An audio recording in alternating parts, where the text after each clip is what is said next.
If you've got a plane to catch, the last thing you want is airport security stopping you to search your bags. Make sure you don't bring any of these foods with you, or else TSA might be up your A. Oftentimes, there's at least some logic to be inferred from the Transportation Security Administration's restrictions regarding items allowed on an airplane. Other times, we're sort of baffled by how it chooses to categorize certain items, particularly when it comes to food. The fact that canned foods are usually considered a liquid regardless of what's inside leaves those products at the mercy of the 3-1-1 rule, meaning your canned vegetables might end up in the trash. For the inexperienced traveler, you may wonder about the 3-1-1 rule. Under this guideline, a traveler can only bring up to 3.4 ounces of any liquid in their carry-on bag. They must store all such liquids in a single clear bag, and they are only allowed one such bag in their carry-on per trip. So if you don't want to end up dumping your precious canned goods, skip the hassle and store them in a checked bag. What about peanut butter? What about peanut butter? There's no butter in it, and yet it's called peanut butter. Pretty crazy, right?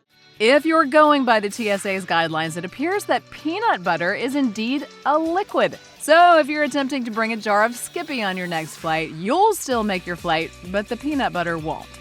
Now, to be fair, the specific categorization of peanut butter can be difficult to pin down between solid and liquid, but it still seems odd that the food item, one that's never consumed as a beverage, would be listed as a liquid for any purpose whatsoever. Then again, the precise reason for labeling peanut butter as a liquid when flying may not be that difficult to decipher. After all, peanut butter is likely included in the maximum of 3.4 ounces of liquid as a way to simplify the process for TSA agents, which in turn speeds up the security checkpoint for travelers. With that in mind, don't fret about your inability to bring a jar of peanut butter in your carry-on. Rather, be glad you can make it to your terminal with time to spare. Invasive species can wreak genuine havoc on their new homes, so there's good reason for a country to restrict the entry of certain animals. Naturally, the U.S. highly regulates the transportation of live animals into the nation via airplane. If you're considering flying back to the States with a terrarium full of snails to enjoy some homemade escargot, the USDA made it illegal to do so. Based on recent occurrences where passengers were found to have flown into the U.S. with live snails, you may be more apt to have the animal confiscated by customs agents after you land rather than before. According to the Atlanta Journal-Constitution, 2 giant African snails were found and taken from the suitcase of a traveler who'd arrived in Atlanta, Georgia from Nigeria in June 2019. And a single giant African snail was discovered on a different Atlanta passenger in November 2022. If you're determined to bring this shelled critter back into the U.S., the USDA permits non-living snails to be shipped into the country. In other words, don't try bringing live snails back in your carry-on. Instead, let FedEx fly your escargot back from an international location. What does that sign say? I thought they spoke English in this country. It says you can't bring in outside plants or animals. Invasive species aren't limited solely to animals, and plenty of plants have the capacity to overwhelm the native vegetation of a new spot too. But it's not just a matter of non-native fruits or vegetables potentially destroying the ecosystem of a new environment that explains why some fresh produce is prohibited on airplanes. It's the bugs and insects that may be hitching a ride as well. Hence, depending on where you're traveling, you may not be able to bring fresh produce with you on an airplane. To be clear, if you're flying domestically within the continental United States and hope to bring fresh fruit or veggies as a mid-flight snack, you should be in the clear. But if you're a U.S. citizen flying onto the mainland from Hawaii or Puerto Rico, there's a better-than-average chance you won't be able to bring the fresh produce you've got on hand. Now, while some fresh produce from non-continental U.S. locations may be permitted on an airplane, it's exceptionally difficult to find a thorough or detailed list. After all, as Anthony L. Bucci, a U.S. Customs and Border Protection public affairs specialist, told the New York Times in 2016, we're following 400 different laws on behalf of 40 other agencies. Consider double-checking the rules and regulations of your destination before heading to the airport.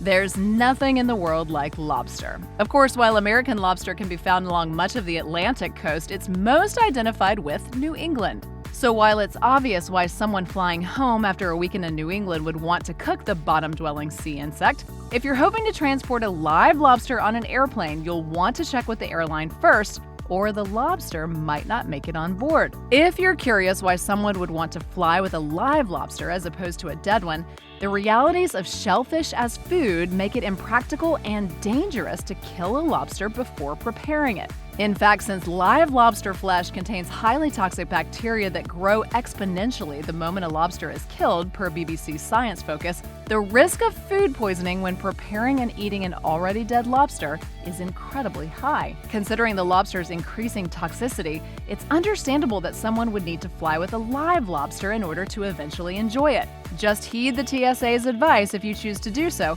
and make sure ahead of time that the animal is permitted by your airline.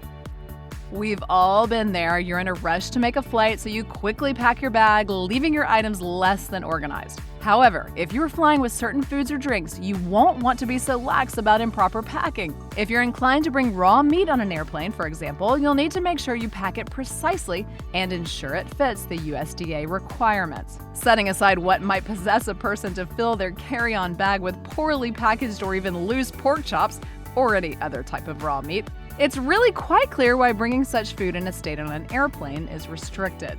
Frankly, the safety concerns of raw meat alone are enough to justify a TSA agent deciding to confiscate and destroy your animal protein in such a circumstance. Meat! Why have you betrayed me? In case you actually pack your package of raw meat as suggested in a properly sealed cooler with fully frozen ice packs, it should be smooth flying. But if you're unconcerned with the necessary rules for bringing raw meat on an airplane, don't expect to fly with the protein in question. When it comes to foods you absolutely cannot take on an airplane, we found far fewer fully banned items than initially anticipated. Not to say there's a free-for-all in regards to what you're allowed to take in your carry-on. After all, even food that's permitted may be confiscated at security if a person ignores the provided specifications.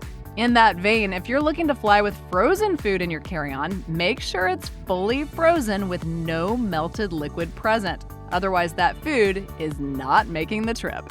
To be clear, you can take frozen food on an airplane, but it has to be completely frozen. Since a frozen item won't remain in that state for long if it's freely exposed to the elements, a cooler is likely your best bet. Of course, if the frozen ice packs inside your cooler start to melt, you'll run into trouble.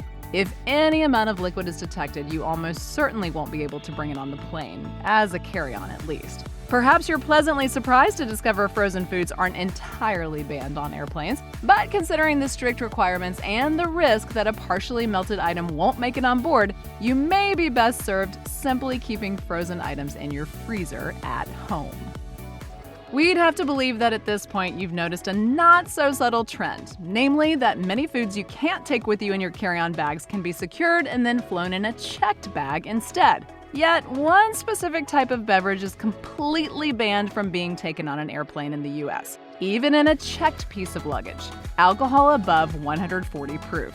In fact, such high-proof alcohols, those with a 70% alcohol by volume content or higher, appear to be one of the only consumable food items you absolutely cannot take on an airplane. Now, we can't verify with any real certainty the rationale behind this relatively peculiar distinction. After all, alcoholic beverages below 140 proof can still be brought aboard airplanes. You can even bring mini booze bottles in your carry-on, provided it doesn't exceed the 3.4-ounce threshold.